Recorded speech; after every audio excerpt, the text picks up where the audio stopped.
மாமா, எனக்காக நீங்க சமைச்சிருக்கீங்க. இப்ப நீங்க உட்காருங்க மாமா, நான் பரிமாறுறேன். அதெல்லாம் ஒண்ணு வேணாம், நீ உட்காரு, நான் உனக்கு சர்வ் பண்றேன். உட்காருன்னு சொல்றேன்ல, உட்காரு.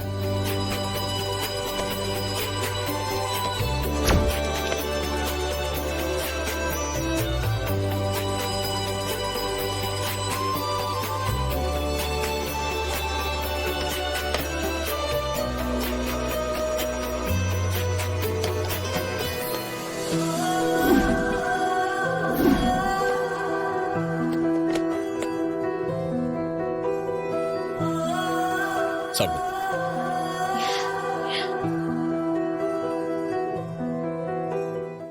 இப்படி சாப்பிட்டேன்னா எப்ப சாப்பிட்டு முடிப்ப நீ?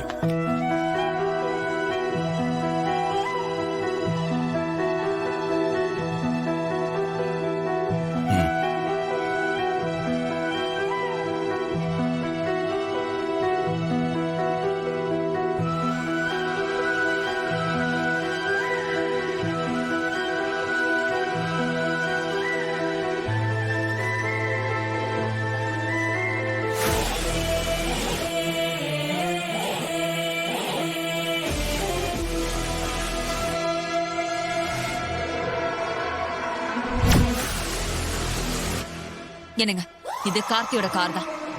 அவனும் ரேவதியும் உள்ளதான் இருக்காங்க, சந்தேகமே இல்ல. சந்திரா, கொஞ்சம் மெதுவா பேசு. முன்னாடி வாசல் வழியா போனா அவங்க உஷாராயிடுவாங்க. வா, பின்னாடி போவோம். வா.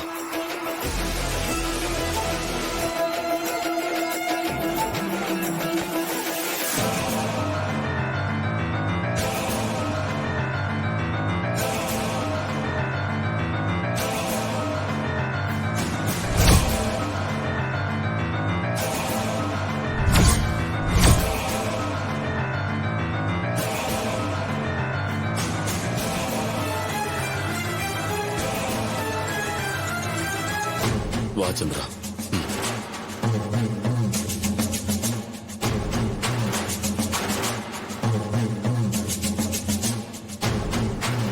நான் சந்தேகப்பட்டது ரொம்ப சரியா போச்சு. ரேவதிக்கு கார்த்தி தான் அவ புருஷன்னு தெரிஞ்சிருக்கணும். தெரிஞ்சுதான் தெரியாத மாதிரி கார்த்தி மேல கோபமா இருக்கிற மாதிரி டிராமா போட்டுட்டு இருக்கான். இருக்கட்டும், இவளை இப்பவே அக்கா கிட்ட போட்டு கொடுத்து இவளுக்கு ஒரு முடிவு கட்டுறேன். நீ ஊன்னு ஒரு வார்த்தை சொல்லு, உள்ள போய் சண்டை போட்டு ரெண்டையும் ஒண்ணு இல்லாம கேள்வி. இல்லங்க, நாம போய் என்ன சொன்னாலும் அக்கா கண்டிப்பா நம்ப மாட்டா. நான் இப்ப நேரா போய் அவளை இங்க கூட்டிட்டு வரேன். நான் என் கண்ணால பார்த்தத அவளும் வந்து கண்ணால பாக்கட்டும். அப்பதான் சாமுண்டீஸ்வரிக்கு உண்மை தெரியும். நீங்க இங்கே இருங்க, நான் வீட்டுக்கு போய் அவளை கூட்டிட்டு வந்துடுறேன். சரி சந்திரா, நீ கிளம்பு.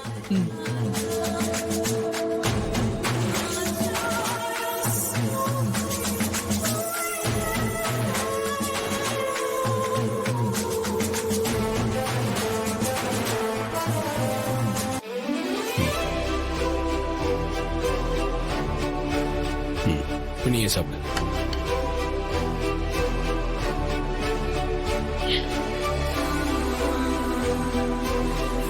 எப்படி இருக்கு? எல்லாம் ஓகேவா? என் மாமா எனக்காக ஆசையா சமைச்சிருக்கீங்க. நல்லா இல்லாம இருக்குமா? சூப்பரா இருக்கு மாமா. அப்ப நான் பாஸ் ஆயிட்டேன். என் மாமா எப்பவுமே எல்லாத்துலயும் பாஸ் தான். மாமா, நீங்களும் சாப்பிடுங்க. அது பெரிய கதை. என்ன மாயா, நீ மட்டும் வர? மகேஷ் எங்க? மகேஷ காணோம்.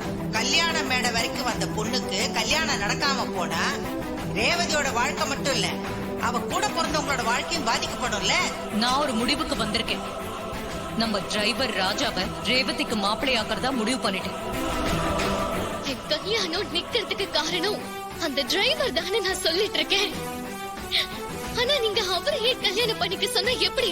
இந்த கல்யாணத்துக்கு நீ ஒத்துக்கலைன்னா ஏன் உயிர் தான் போகும்.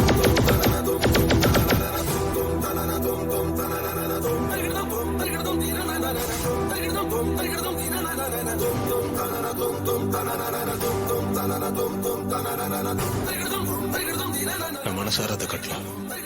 எனக்கு வேற வழி இல்லாம தான் உனக்கு தாலி கட்டினேன். ஏன் கழுத்துல தாலி கட்டினதுக்காக எந்த அட்வான்டேஜும் எடுத்துக்கிட்டு என் லைஃப்குள்ள நீ வர முடியாது. பேருக்கு தான் நம்ம புருஷன் பொண்டாட்டி. நீ யாரோ நான் யாரோங்கிற மாதிரி தான் வாழ போறோம்.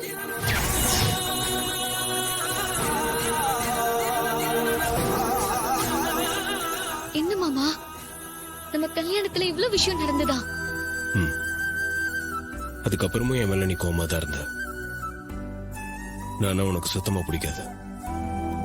நான் என்ன சொன்னாலும் அதுக்கு அகைன்ஸ்டா தான் பண்ணுவேன். அப்புறம் ஒரு பாயிண்ட்ல உண்மையெல்லாம் தெரிய வந்ததுக்கு அப்புறம் நீ கொஞ்சம் கொஞ்சமா என்ன நம்ப ஆரம்பிச்ச, என்ன புரிஞ்சுக்க ஆரம்பிச்ச. நம்ம கல்யாணத்துக்கு பின்னாடி இவ்ளோ பெரிய விஷயம் இருக்கா? ம். இதெல்லாம் கடந்து வந்துதான் இப்ப நம்ம இங்க ஒண்ணா உட்கார்ந்துட்டு இருக்கோம். ஆமா மாமா, இவ்ளோ விஷயம் நடந்திருக்கு.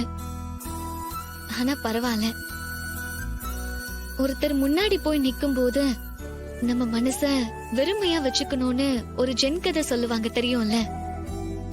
பழசெல்லாம் இருந்தா புதுசா வர நல்ல விஷயங்களை எடுத்துக்க முடியாது. எனக்கும் இந்த கசப்பான பழைய விஷயங்கள் எல்லாம் மனசை விட்டு போகணுங்கிறதுக்காக தான் கடவுள் இந்த ஆக்சிடென்ட் மூலமா என் மனசை ஃப்ரீ பண்ணி வச்சிருக்காரு போல. இப்ப இதே மனசோட நான் உங்களை நிறைய நிறைய லவ் பண்ணணும் மாமா. பழசுல நம்ம சண்டை போட்டது, கஷ்டப்பட்டது எல்லாமே இப்ப என்னோட மனசுல இருந்தா நான் உங்க கூட இவ்வளவு தூரம் நிம்மதியா இருக்க முடியுமான்னு எனக்கு தெரியல. அந்த வகையில கடவுள் எனக்கு நல்லதான் பண்ணிருக்காருன்னு நான் சொல்லுவேன். மாமா, எனக்கு உங்க மடியில படுக்கணும் போல தோணுது. படுத்துக்க வா.